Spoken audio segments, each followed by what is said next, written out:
Buonasera amici di MRTV e benvenuti a questa nuova puntata del Cittadino Sovrano e ovviamente salutiamo come sempre Marco Ludovico. Ciao Marco. Ciao Serena, ciao a tutti, ben ritrovati. Marco, allora, argomento di stasera è il silenzio assordante e quindi quale miglior esperienza oppure comprensione se non quella di esperire, appunto. Quindi rimaniamo in silenzio per tutta la puntata. Esatto, chiudiamo i microfoni in silenzio, che l'ora è tarda, ci indormentiamo tutti quanti. No, non è per No, addormentarsi, ma è per fermi fare tutti. l'esperienza del silenzio. Ok. Eh, Sì, facciamo il gioco del silenzio, il rievochiamo gioco un del vecchio silenzio. gioco. Sì. Che comunque era un gioco che in realtà noi pensavamo fosse un po' una cavolata, una punizione, insomma, quando eravamo bambini, ma in realtà aveva anche uno scopo molto intelligente e, e scopriamo, insomma, questa sera il, il perché. Comunque, insomma, negli ambienti iniziatici si dice appunto che la miglior comunicazione, la miglior trasmissione del messaggio avviene proprio durante il silenzio. E quindi, insomma, stasera potremo stare in silenzio tutta la serata con i nostri amici collegati e sicuramente riusciremo a scambiarci dei messaggi, magari non sappiamo a livello conscio quali, ma in realtà magari riusciremo anche a farlo. Ma insomma, diciamo che non faremo la puntata così, insomma, chiacchiereremo come il solito e quindi porteremo rumore, come si suol dire, per la nostra mente. Speriamo possa essere musica, dai. Certo. Sì, ma in effetti diciamo che l'integrità è silenzio, suono e rumore. Insomma, sono tutte e tre queste declinazioni ovviamente di ciò che siamo noi. E voglio partire quindi Marco, con una frase di Ernest,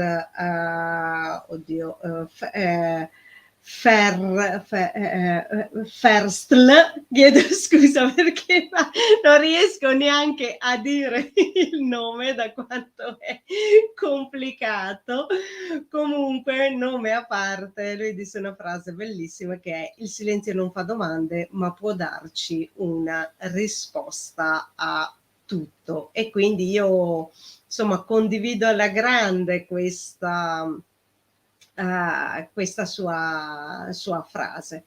Infatti dicevamo poco fa che il miglior apprendimento avviene in realtà nel silenzio, perché ogni parola che noi pensiamo, o che scriviamo, o che esprimiamo a voce, come stiamo facendo appunto in questo momento, va a definire dei concetti, degli oggetti, dei soggetti e quindi ovviamente descrivendo come appunto dei soggetti, come dicevo appunto adesso, diviene espressione del soggettivo e quindi diviene parzialità. Ecco perché invece nel silenzio noi abbiamo il miglior apprendimento, perché in realtà nel silenzio noi apprendiamo il tutto.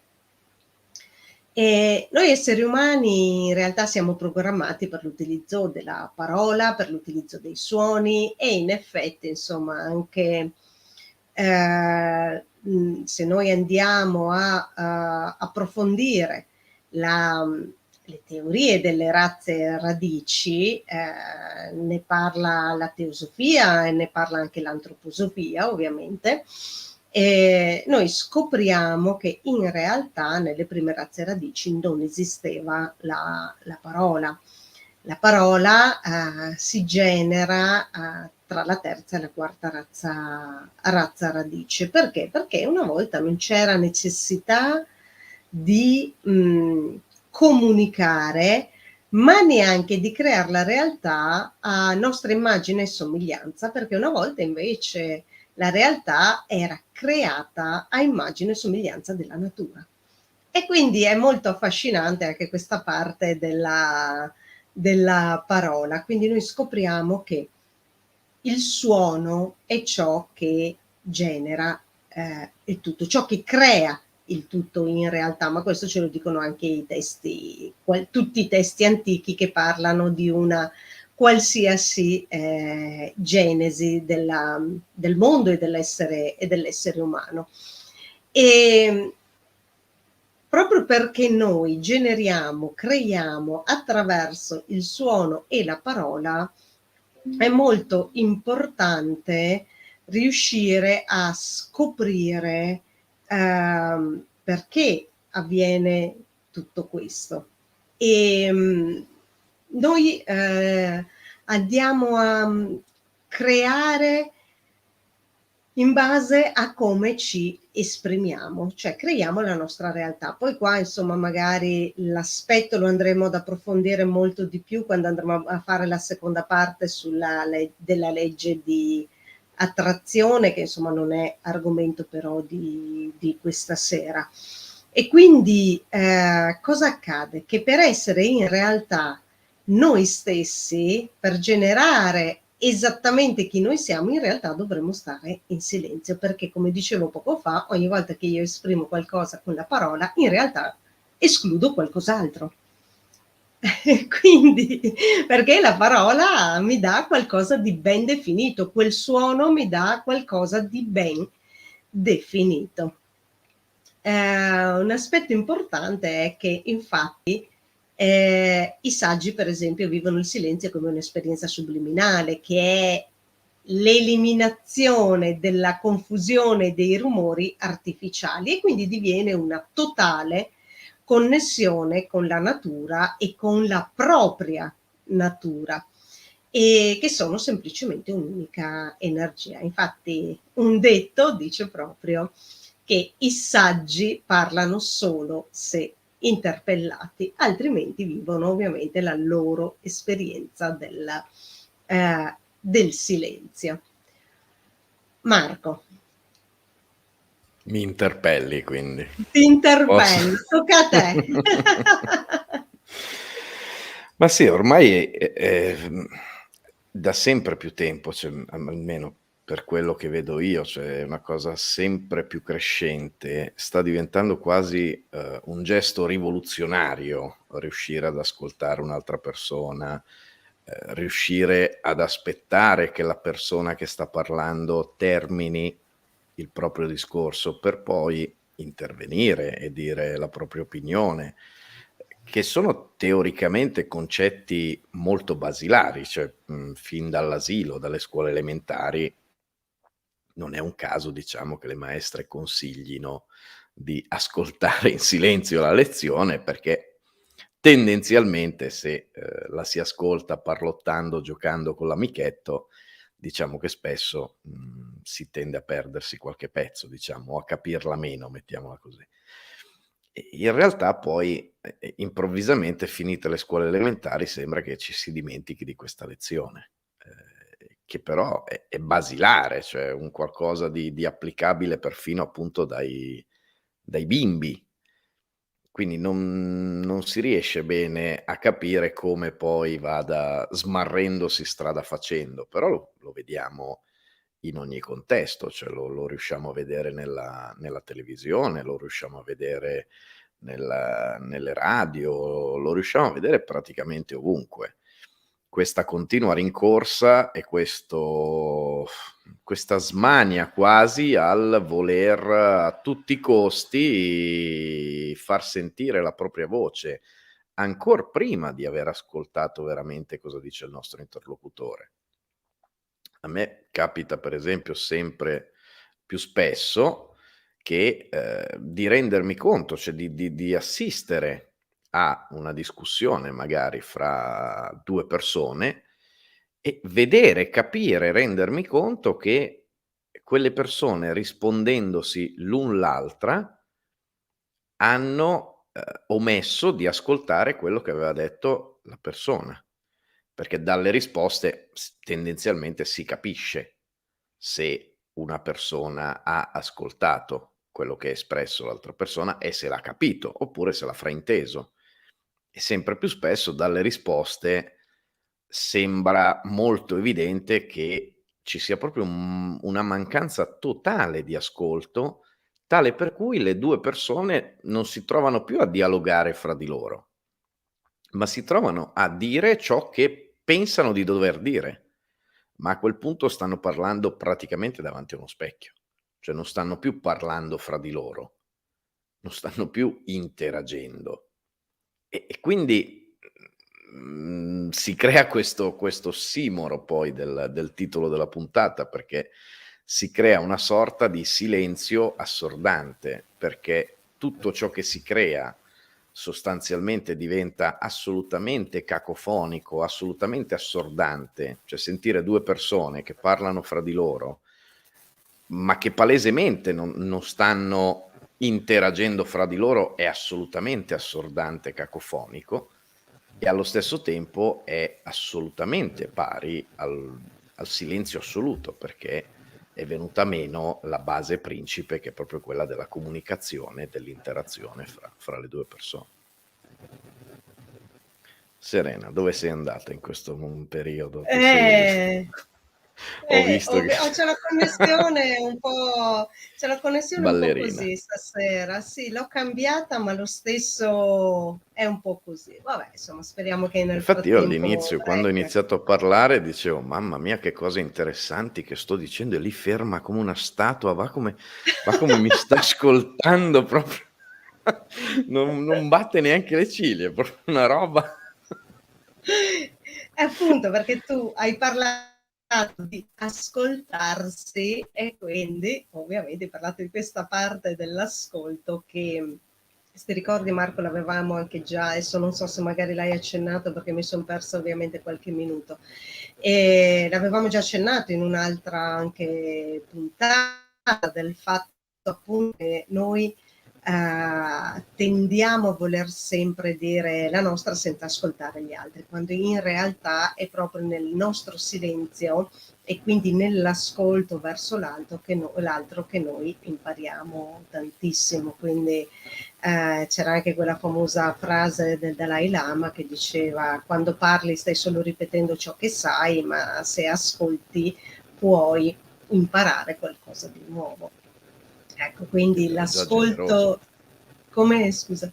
ed era già generoso perché dava per inteso che uno sapesse, non pensasse di sapere, quindi era già molto generoso il Dalai Lama. Insomma, diciamo che parla anche a persone che insomma hanno una certa caratura, diciamo, chiamiamola spirituale per capirci, ma insomma non è detto che sia per forza, comunque spirituale, che non significa di tipo religioso, ecco, questo sicuro. Marco, io ti vedo bloccato, quindi io spero che invece, ecco, adesso ti vedo ancora, quindi spero insomma che voi mi vediate e mi sentiate. C'è un po' di E, linea ballerina, ma ti sentiamo Serena, ti sentiamo e ti vediamo. ok, ok, perfetto. E quello che volevo appunto andare ad implementare rispetto a quello che dicevi anche tu è il fatto che nel silenzio e quindi nell'ascoltare gli altri, ma nell'ascoltarsi in realtà noi ci connettiamo con quella che è la nostra coscienza. E, è vero che l'evoluzione umana avviene con un aumento vibrazionale e quindi con una comprensione di essere tutto questo, e quindi con la comprensione che rumore e parole inutili, ovviamente stiamo parlando di quelli inutili, allontanano e creano una difficoltà e un rallentamento nell'evoluzione. Infatti rumori, suoni e parole, diciamo che inutili, come dicevo prima, poco funzionali a quello che serve a noi, in realtà cosa fanno? Fanno altro che alimentare il caos. E il caos è involuzione, perché altro non è che l'espressione di quella legge dell'universo che è l'entropia, perché noi sappiamo che l'universo tende all'entropia. E mentre il silenzio in realtà è l'esatto opposto, è una coerenza di noi stessi, un altro aspetto è che il silenzio ci dà quella sensazione di vuoto, ed è per quello che noi cerchiamo sempre di andare a riempire questo vuoto con parole, con suoni, con musica, con rumori stessi. E infatti noi vediamo che tante persone che non sono in grado di godersi il proprio silenzio, cosa fanno? Hanno sempre la TV di sottofondo o hanno un video, magari anche dei social, la musica, devono assolutamente avere la musica, oppure oppure la radio, appunto, insomma, di sottofondo. Se tutto questo non riescono ad averla, cosa fanno? Prendono lo smartphone e iniziano a chiamare qualcuno, oppure se non possono chiamare iniziano a messaggiare, iniziano a scrivere sui social, iniziano a ricercare un modo per creare comunque caos, per creare comunque questo rumore, perché il rumore non è solo diciamo ciò che noi riusciamo ad udire con l'orecchio, in realtà il rumore è tutto ciò che crea anche il nostro dialogo interiore. Il dialogo interiore è comunque senza audio, diciamo così, non posso chiamarlo silenzio perché il silenzio vorrebbe dire che questo dialogo non c'è, ma diciamo che ha il volume basso, però esiste. Quindi ecco, il silenzio significa proprio andare verso l'evoluzione. Poco fa ho parlato anche del discorso del vuoto. Infatti noi non riusciamo a accettare questo vuoto, e il vuoto dà spesso e volentieri un senso di angoscia, di ansia, di mancanza, e quindi ricerchiamo comunque il rumore, il suono. Ed infatti se noi andiamo a guardare sempre quelle che sono le leggi dell'universo, nel vuoto il suono non esiste. E quindi nel vuoto c'è il vero silenzio, e che noi lo otteniamo semplicemente quando non abbiamo, oltre a tutto un discorso di rumori esterni, ma anche quando riusciamo a gestire e a fermare il nostro dialogo interiore. È facile farlo?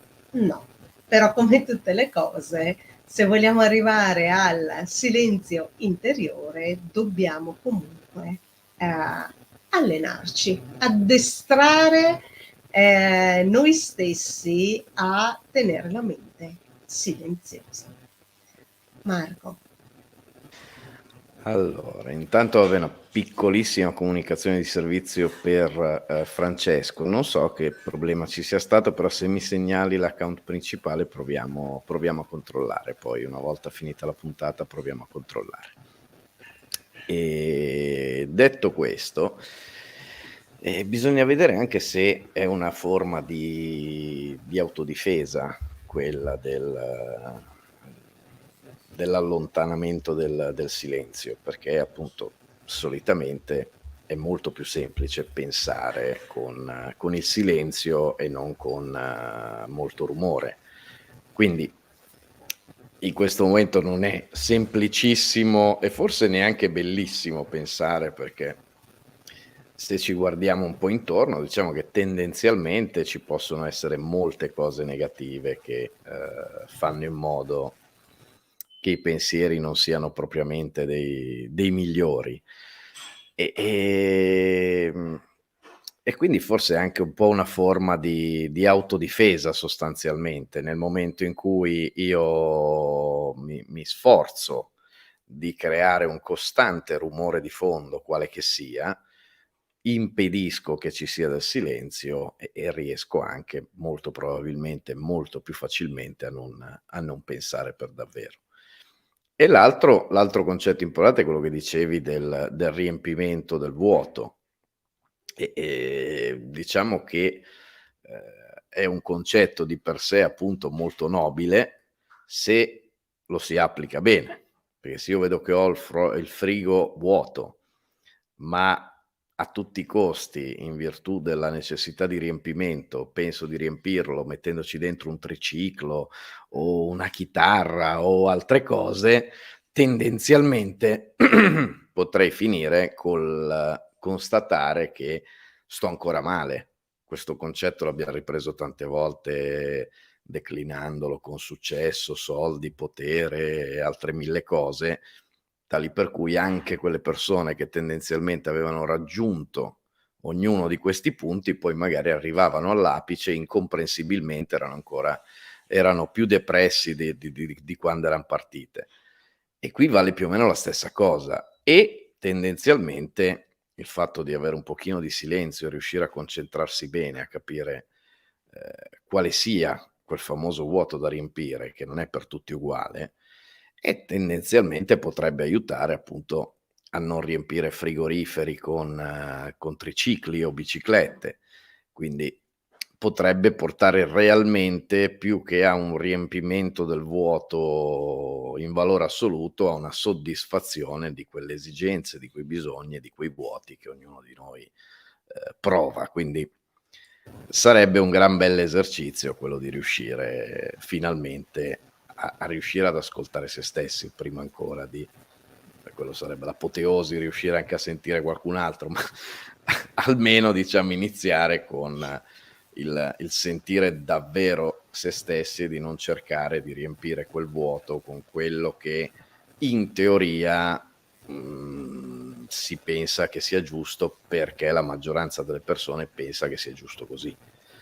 E questo è molto più pericoloso e solitamente anche molto controproducente, perché qualcuno ci sarà sicuramente che tramite le cose anche più effimere riuscirà ad ottenere finalmente quel riempimento e quella soddisfazione, ma non è detto, essendo ognuno di noi tendenzialmente abbastanza diverso l'un dall'altro, non è detto che poi questa roba funzioni per la maggior parte delle persone, anzi è quasi vero di sicuro il contrario. Aspetta perché Noi ti vediamo e ti sentiamo. ecco, ok, sì, perfetto. Scusate, ma insomma stasera la connessione va così, ma noi ce la faremo lo stesso. Noi teniamo vivo il motto di una recente intervista, sti cazzi proprio. Frega niente, cioè proprio E che li invitiamo tutti invitiamo a quanti recuperare. ad andarla a vedere se non l'avete vista, che è ovviamente la chiacchierata che abbiamo fatto con Andrea Pietrangeli qualche settimana fa. E nessuno ci potrà fermare, perché nonostante stiamo parlando di silenzio, noi stasera abbiamo voglia di parlare, quindi ovviamente faremo di tutto per riuscirci. Ecco. Marco, a me piaceva anche molto la frase, mi piace questo passato che sto utilizzando stasera. Mi piace Ti molto anche piacque, diciamo che ti piacque. ecco. Mi piace molto la frase che dicevano: il silenzio è quella bellissima esperienza che c'è tra la pronuncia di una parola e l'altra. E quindi sarebbe molto bello riuscire a concentrarsi sul silenzio tra le parole invece che sulle parole. Questo è non perché non dobbiamo ascoltare, ma perché diciamo sono due esperienze diverse. l'ascolto ovviamente avviene sulle parole, perché l'altra persona ci sta cercando di comunicarci qualcosa.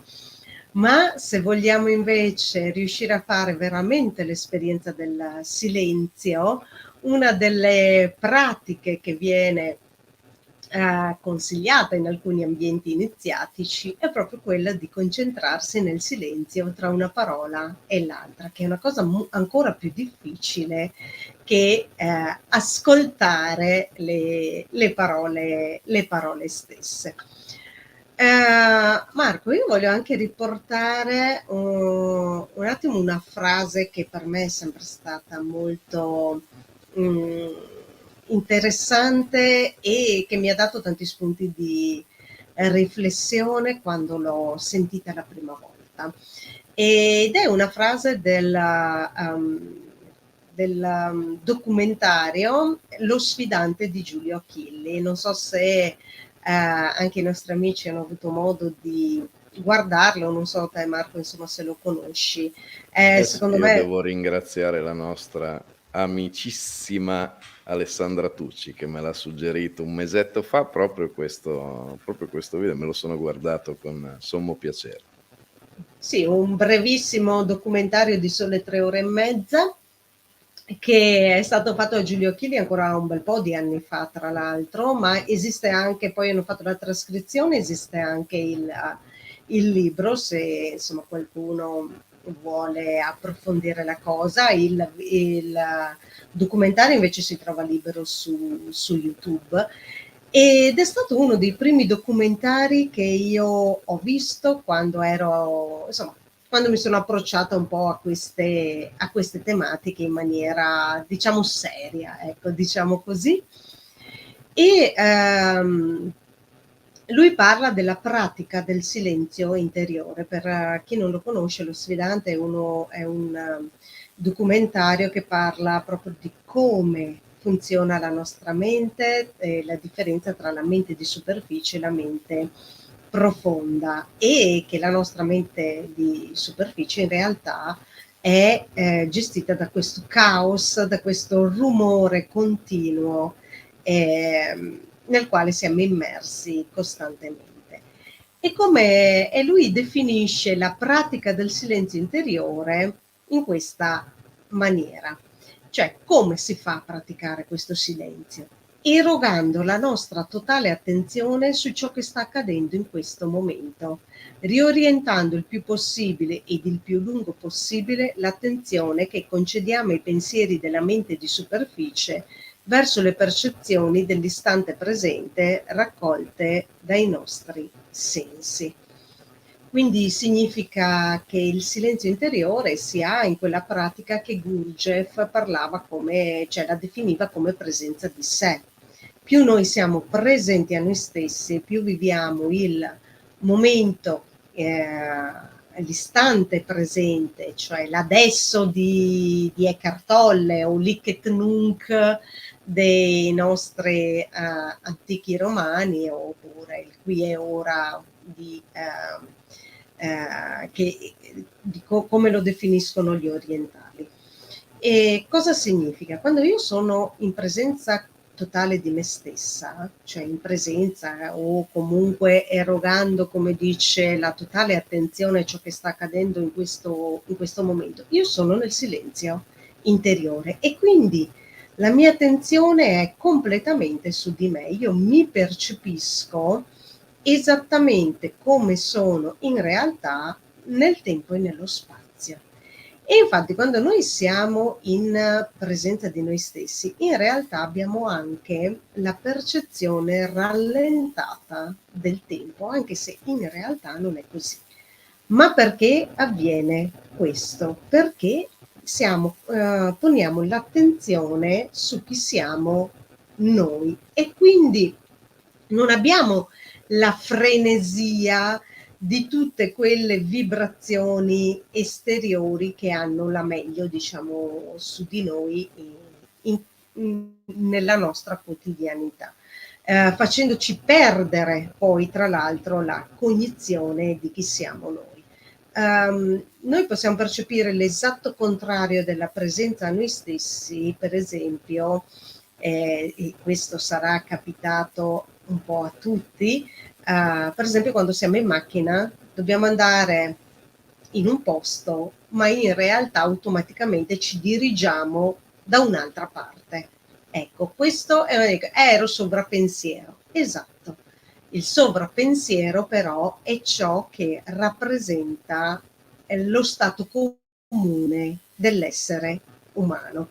Se non è uno stato di sovrappensiero, è uno stato ipnotico o ovviamente uno stato di distrazione. E tutto questo proprio per evitare il nostro silenzio interiore. Quando invece il silenzio interiore in realtà è la vera vita. Quando noi riconduciamo la nostra attenzione all'interno dei confini del momento presente, vuol dire che stiamo davvero vivendo. Nelle altre situazioni siamo in una fase di sopravvivenza e infatti la mente, che mente, ci riconduce costantemente alle memorie di sopravvivenza, perché comunque noi abbiamo una memoria che riguarda sia le nostre esperienze sia tutto ciò che fa parte del registro akashico. E come raggiungiamo il silenzio interiore? Beh, solamente con l'intenzione e con la grande forza di volontà di volerlo ottenere. Alcuni parlano di tecniche. In realtà la tecnica funziona solo e esclusivamente se c'è la volontà, perché se non c'è volontà la tecnica non funziona. Quindi disciplina prima di tutto e volontà di voler veramente sperimentare questo vuoto e questo silenzio. Infatti c'era un'altra frase che io ho scoperto sul web: il silenzio è la forma più alta della parola, comprenderlo è la forma più alta dell'essere umano. Marco. Hai detto niente. Tanta roba, tanta roba. E forse si ricollega proprio anche a quello che dicevamo prima, quindi ascoltare e comprendere sono due concetti molto fraintesi e molto confusi fra di loro. La maggior parte delle persone, tutti noi, confonde spessissimo quello che è un mero ascoltare dal comprendere. L'esempio più classico può essere quello di una canzone. Una canzone può essere semplicemente ascoltata, e magari me la ricanto anche centinaia di volte nella mia testa dopo che ho finito di sentirla. Continuo, anche paradossalmente, a ripeterne le parole. Questo succede per esempio anche con le preghiere che magari, in base ognuno alla sua religione, ripete da quando è bambino, salvo poi accorgersi che magari quella stessa frase, quella stessa canzone, quelle stesse parole che ha ripetuto centinaia, migliaia, decine di migliaia di volte, non si è mai fermato a comprenderle. E questo a me per esempio succede spessissimo. Canzoni anche molto vecchie, che magari chissà quante volte ho canticchiato nella mia testa sotto la doccia, e poi uno si ferma un attimo ad analizzare bene il testo e dice: "Però non mi ero mai accorto che dicesse una roba così importante, non mi ero mai accorto che magari facesse riferimento a questo concetto". Tante volte poi lì si innesca il meccanismo delle chiavi, cioè quando arrivo magari in un momento particolare ad avere una particolare chiave di lettura, o quando mi è suggerita da qualcuno, ecco che lì mi si apre un mondo, cioè inizio a vedere dei significati e dei contenuti e a comprendere veramente dopo averla sentita e per assurdo ripetuta migliaia di volte. E la stessa cosa succede per le preghiere. Per esempio era famosissimo l'esempio del Padre Nostro, dove c'era quel famoso intermezzo del "e non ci indurre in tentazione", che poi infatti ha subito qualche qualche modifica, però quante volte l'abbiamo ripetuto senza pensarci e dire: "Ma come? Dio che ci induce in tentazione? Ma come, non era quell'altro lì? Ma come mai ci induce in tentazio cioè, cos'è successo?" Eppure io dubito che Marco, scusami, sì. ovviamente si confondeva Dio con Lucifer. Cioè c'era un grosso problema di un enorme problema di fondo lì. Perché dice: "Ma scusa, ma com'è possibile non ci indurre in tentazione?" Ma c'han sempre detto che non era quello lì che ci doveva indurre in tentazione, cioè era un altro che doveva indurci in tentazione, anzi era proprio invece, quel famoso Padre Nostro che invece avrebbe dovuto spianarci la via o comunque indicarci la strada. Però siam sempre lì. Io stesso e sfido chiunque altro, quante migliaia o decine di migliaia di volte l'abbiam ripetuta, pur quella bellissima preghiera dal punto di vista letterario, poetico, del significato, senza minimamente pensare a una cosa banale come questa, al quale probabilmente un bambino invece penserebbe. Cioè un bambino senza troppe sovrastrutture a questa cosa ci penserebbe. Dice: "Come non mi indurre in tentazione? In che senso? Perché mi induce in te quali sono le tentazioni a quali mi induci? Perché mi induci in tentazione? Come mai? Da quando? Non me n'ero accorto." E son tante queste cose qua, ma son veramente tante.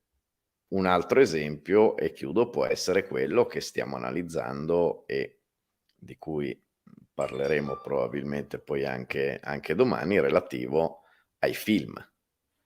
Quante volte abbiamo visto un film, e magari anche più di una volta, cioè, banalmente l'abbiam visto più volte, salvo non averci mai collegato nessun tipo di significato di nessun tipo, cioè lo guardavamo perché era bello da vedere, punto, fine, come tanti altri film, e finiva lì la questione. E poi magari invece lo stesso film, o guardiamo un altro film che ci apre un particolare specchiettino interpretativo, e improvvisamente quello che era già lì da vedere anche tutte le volte precedenti, si capisce di non averlo mai visto. Era lì, si è guardato il film, lo si è ascoltato, ma non lo si era compreso. Cioè quella è la vera differenza, e non è da poco, cioè non è uno step da 0 a 1, cioè forse lo step è da 0 a 1.000.000, quindi son 2 passaggi veramente molto diversi, e soprattutto se poi ci si convince di averle comprese le cose invece che averle semplicemente solo sentite, e quello tendenzialmente può creare serissimi problemi, soprattutto se poi non lo si abbina a quel famoso silenzio di cui parlavamo prima, rischia di creare problemi veramente immensi. Mhmm, Allora Marco, io vorrei un attimo soffermarmi su alcuni commenti. Ovviamente Rosario che ci dice infatti due orecchie per ascoltare il doppio, una bocca per parlare la metà, che questo insomma è sempre valido, e quindi sì, dovremmo più che altro dovremmo ricordarcelo un po' di più. E poi ci Questa dice, citazione dal Volo del Pellicano lì di Gianfranco a me è rimasta proprio scolpita in maniera indelebile. e poi Rosario sempre ci dice: così in cielo come in terra funzioniamo, agiamo come il cosmo. Esatto, in realtà sì, cosmos lo intendiamo proprio come cosmicizzazione, perché noi siamo un po' un'anomalia dell'universo, perché come dicevo poco fa, l'universo tende all'entropia, mentre noi siamo una cosmicizzazione, quindi siamo coerenti, però sì, è un aspetto molto interessante, molto affascinante, che sarebbe bello anche poi andare ad approfondire un po' di più. Poi sempre in riferimento alle parole, che Splash 0303 ci dice che il cammello con la cruna del lago, è stato scoperto che camel vuol dire corda in un cammello. Sì, infatti il camel è una corda grande, con cui venivano, se non sbaglio, magari correggetemi, legate le navi quando attraccavano, le barche, insomma, quando attraccavano al molo, però potrei... Vedi, eh, anche in questo caso, io non so se sia poi quello realmente il significato o meno, ma vedi, già pensando col suggerimento che ci ha dato, sicuramente avrebbe più senso far passare una corda o fare un esempio di una corda che passa invece di un cammello. Quindi tante volte non ci pensiamo a queste cose anche semplici. Esatto. Ehm, Poi voglio approfittare per salutare Maurizio, che è amico di vecchia data, e quindi grazie Maurizio per essere qua questa sera. Poi sempre Rosario, per me indurre in tentazione è la follia dionisiaca e non la razionalità apolchines. Chiedo scusa, non conosco il greco, quindi Apollinea, ok. C'era subito dopo. Ehm, ecco, quindi insomma volevo dare un po' di spazio a queste...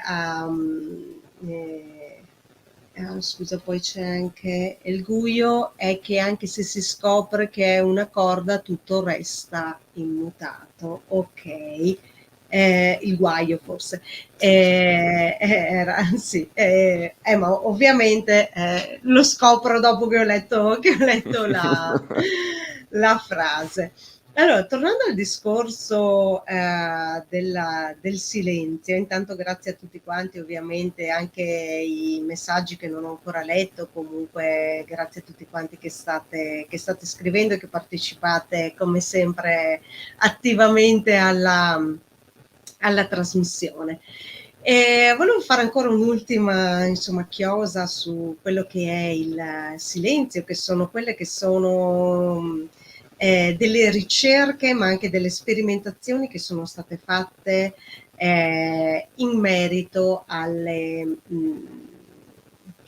vibrazioni che noi emettiamo, alle frequenze del nostro cervello in fase di silenzio.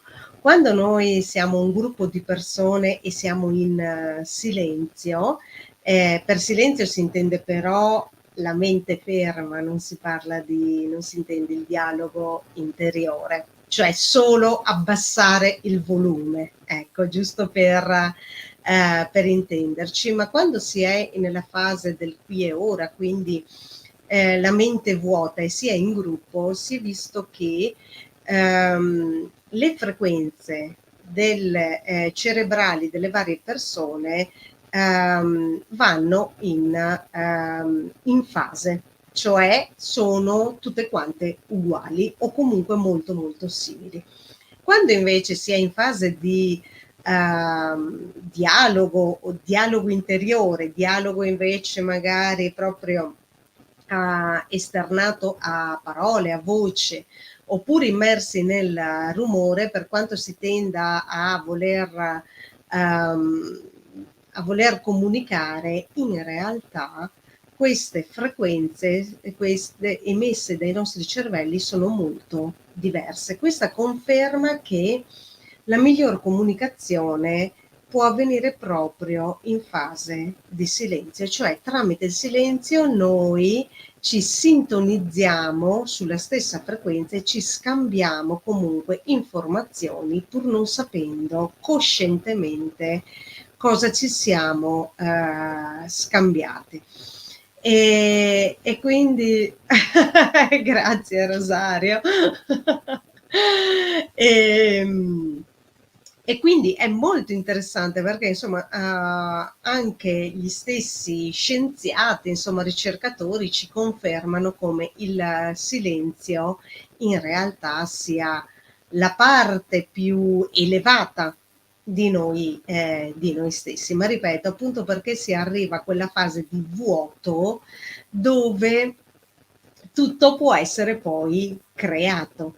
Però se noi non siamo disposti a passare dal vuoto, non possiamo creare qualcosa di nuovo. Tante volte mi dicono,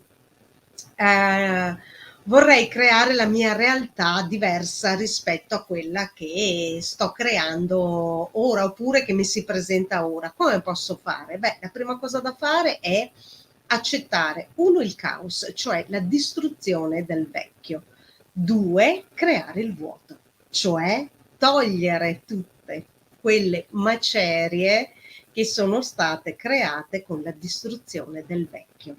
Solo creando il vuoto tu hai finalmente la possibilità di far entrare l'intuizione e quindi di creare qualcosa di nuovo. Mi spiego. Quando una casa è completamente piena di mobili, di scatoloni, magari che c'è confusione, cosa accade? Accade che non si ha un'idea ben precisa di come quell'ambiente potrebbe essere migliorato. Togliendo tutto abbiamo l'idea chiara di come sono fatti i muri, i pavimenti, il soffitto, dove sono le finestre, le porte, eccetera. E quindi da lì abbiamo l'idea totale di quelli che sono gli spazi che possono poi essere utilizzati.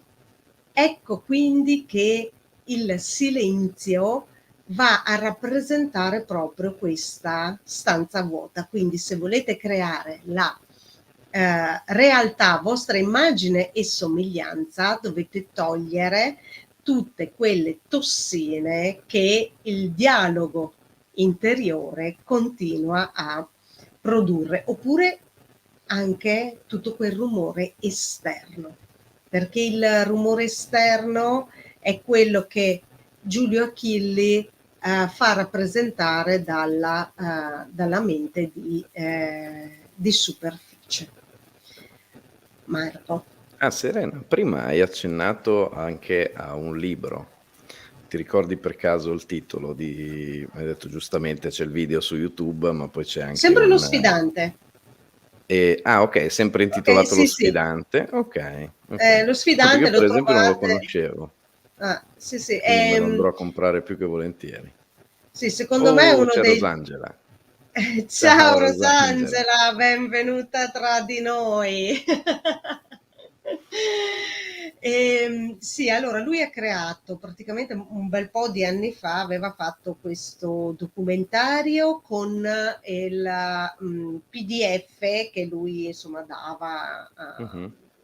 volentieri, anche gratuitamente, lo si poteva richiedere dal sito, e ovviamente poi chi voleva poteva fare una donazione, che io ho fatto molto volentieri. E poi finalmente invece hanno deciso anche di pubblicare il libro cartaceo, che si trova un po' dappertutto, quindi secondo me è uno dei più bei libri che possono essere letti, ma ripeto, insomma, poi c'è anche il discorso del documentario. L'autore è Giulio Achilli e insomma gli faccio un po' di pubblicità. Il sito è Mare Nectaris, per chi vuole magari approfondire un po' tutto il suo lavoro.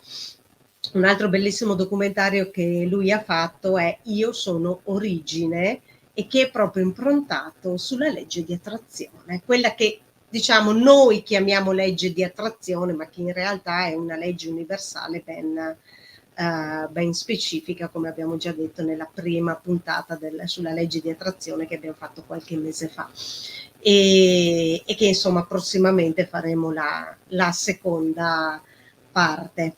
Quindi l'autore è Giulio Achilli, il titolo è Lo Sfidante, sia del documentario sia del libro.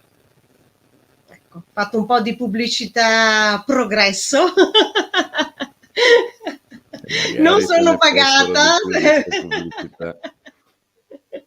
Non sono pagata per questo, però io credo sia uno dei veramente dei documenti che descrivono in maniera molto dettagliata come funziona la nostra mente, e quindi secondo me può essere molto utile.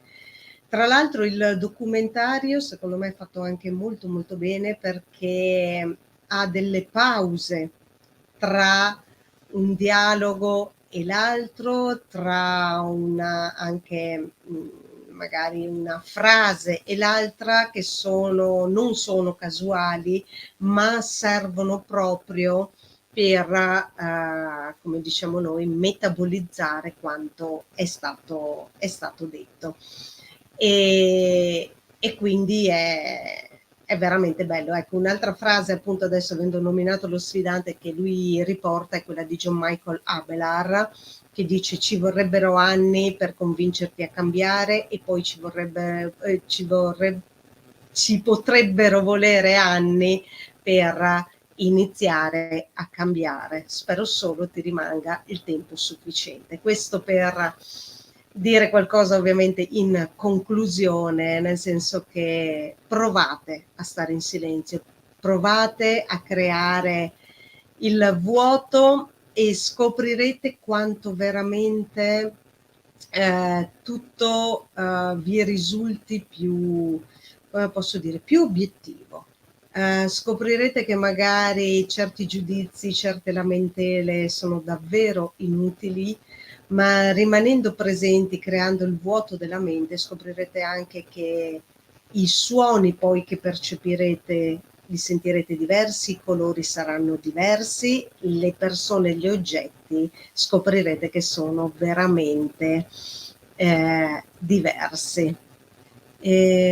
Scusa, un altro autore che merita è Silvano Agosti, per gli argomenti da voi trattati questa serata. Grazie intanto Rosario, perché così diamo degli spunti anche di approfondimento e di riflessione a tutti quanti. Io sono Grazie. talmente in linea con la puntata che ormai 9 volte su 10 che provo a intervenire mi dimentico il microfono chiuso, quindi mi vedono boccheggiare, ma mi vedono in silenzio assordante. Marco, dai, qualcosa in conclusione. Allora, io ho 2 suggerimenti. A me è successo veramente di nominare questo ossimoro del silenzio assordante tantissime volte quando mi sono recato in una casettina in montagna, che era stata costruita sostanzialmente dai nonni di mia moglie in questo paesino semidisperso, che c'avrà, penso 3 abitanti in tutto, di cui 2 però sono uno un cane e uno un gatto, quindi diciamo una composizione degli abitanti molto variegata. A parte l'aria ottima, devo dire che la prima cosa che si percepisce quando si va lì è il silenzio. Cioè, improvvisamente basta un minimo secondo, nel quale si smette di parlare e si sentono quasi fischiare le orecchie, che è una cosa paradossale, perché di solito fischiano le orecchie quando si sente tanto rumore. E in realtà è come se si stesse disintossicando l'orecchio, probabilmente fischiava già prima, ma lo si riesce a sentir fischiare solo grazie all'estremo silenzio. E quindi questa è già un'esperienza fantastica. E la seconda è quella di, provare sempre più spesso ad andare a rivedere cose, anche in questo caso sfruttando magari in maniera un po' più positiva e più utile i social, visto che non abbiamo più in tanti quell'abitudine di scrivere diari o altre cose, andare a vedere magari quello che abbiamo scritto, scrivevamo 1 anno fa, 2 anni fa, 5 anni fa, 10 anni fa.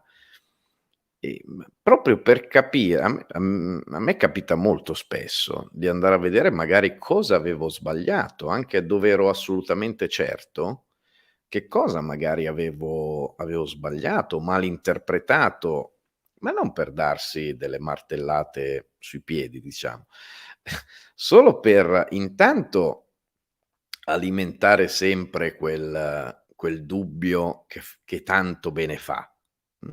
Io personalmente cerco di portarmelo sempre dietro e di tenerlo sempre bello vivo.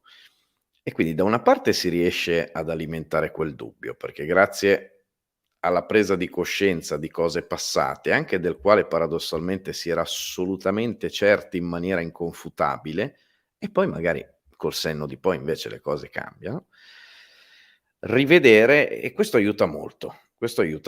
Sfruttare quindi sostituzione, surrogato di quella cosa che purtroppo farebbe tanto bene fare, ma tantissimi, io in primis, non facciamo più. Quindi scriversi quel famoso diario, alla fine serviva a quello. Serviva a poter andare a 10 anni prima e vedere, va, vediamo cosa pensavo 10 anni fa. Perché poi ci si autoconvince anche di avere sempre avuto ragione nella vita. Questa è un'altra convinzione. Tutto il mondo aveva torto e io solo ho avuto e avrò sempre ragione. Quindi è un esercizio molto utile e penso propedeutico anche all'argomento di questa sera. Cioè, quando uno si porta dentro col dubbio, gli viene anche molto più facile riuscire ad ascoltare con interesse il prossimo e tendenzialmente quindi poter avere una speranza anche di capirlo, perché la prima cosa mette in dubbio se stesso, quindi sfrutta l'altra persona, sembra brutto da dire, ma per vedere se effettivamente non è che anche questa volta sto sbagliando, non è che anche questa volta mi sono perso un pezzettino, e quindi l'ascolto quella persona molto più volentieri. Ma infatti Marco mi hai fatto venire in mente dicendo questa cosa, andare a rivedere quello che scrivevamo, che abbiamo detto, eccetera. Beh, diciamo che Facebook riesce ad aiutarci molto su questo, non so gli altri social, perché ogni giorno ti riporta i ricordi magari dello stesso giorno che tu hai pubblicato negli anni precedenti. E questo aspetto io ti devo dire, te lo confermo, perché vado a vedere cosa scrivevo nel 2008, 2010, capito così, cioè, e mi rendo conto di quanto è cambiato il modo di scrivere e quindi anche di pensare, di esperire la vita da quegli anni. E io mi sono iscritta a Facebook nel 2008, insomma sono passati parecchi anni, e come appunto tutto questo si è modificato nel tempo, cioè uno scopre veramente se è rimasto sempre uguale o se si è evoluto nel frattempo. Allora, per quanto, scusa un attimo Marco, per quanto diceva Rosario, tanto da imparare sul silenzio, beh, sappi che sei in ottima compagnia, quindi su questo sì. Per quanto riguarda invece l'inquinamento acustico, voglio annunciare che faremo prossimamente una puntata sulla lamentela, perché sappiate che la lamentela è definita come inquinamento acustico, e quindi insomma magari potremo andare a continuare quello che è l'argomento di questa sera, andando a scoprire alcuni aspetti un po' diversi. Mi ha fatto ridere questo, ovviamente. Il tuo silenzio esprime tanta intelligenza. E poi anche Daniel che scrive appunto quando questi politici, le istituzioni cambieranno il termine giudizio con constatazione. Perché infatti anche il giudizio sarà argomento di una prossima puntata, e quindi grazie Daniel per aver anticipato questo aspetto, perché appunto un conto è il giudizio, un conto è una constatazione, e diciamo che una constatazione è oggettiva, il giudizio è soggettivo. Questa è una delle differenze delle due cose. Allora Marco, ci stiamo avviando verso la conclusione, dai, qualcosa in conclusione, una frase, un commento, qualcosa insomma per A me concludere la serata. fin dal liceo è sempre piaciuta moltissimo quella frase, mi pare fosse una citazione di Jim Morrison, e mi è sempre rimasta molto impressa, che recitava, adesso vado a memoria, se non ricordo male diceva: è meglio stare zitti e dare l'impressione di essere degli imbecilli che aprire bocca e togliere ogni dubbio. Ecco, diciamo che presa e messa nell'ottica del silenzio della puntata di questa sera, penso che sia molto funzionale. Nel dubbio, diciamo, meglio sembrare grandi persone in silenzio che grandi idioti parlando, diciamo. Quindi spesso torna utile, anche quella cerco, magari senza riuscirci, di portarmela dietro spesso. Comunque ci sono quelle robine lì che uno si porta costantemente dietro nella sua vita per cercare di avere un minimo di equilibrio. Grazie Infatti Rosangela. la Rosangela ci dice appunto citazione esemplare, questo assolutamente. Marco, come sempre, grazie per questa puntata, un grandissimo ringraziamento e abbraccio a tutti voi che siete stati con noi, che avete interagito in chat dandoci sempre degli spunti di riflessione, per noi sempre molto molto importanti, e grazie anche a tutti coloro che ci hanno ascoltato in silenzio ovviamente e che ci ascolteranno anche prossimamente. Come sempre, insomma, se vi è piaciuta la puntata mettete un like, questa è propaganda pura, sappiatelo, ma lo ammettiamo.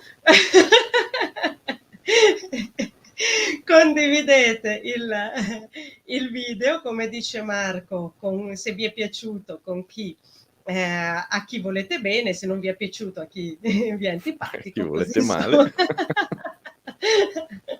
Raggiungiamo ognuno il nostro scopo. Ovviamente scherziamo sempre, ma soprattutto grazie ovviamente per essere stati qua con noi. Con il Cittadino Sovrano ci vediamo martedì prossimo e ovviamente, Marco, buonanotte. Ai suonatori. Ai suonatori, giusto per rimanere in tema sempre della serata, e ovviamente, visto che si parla di suonatori, sigla.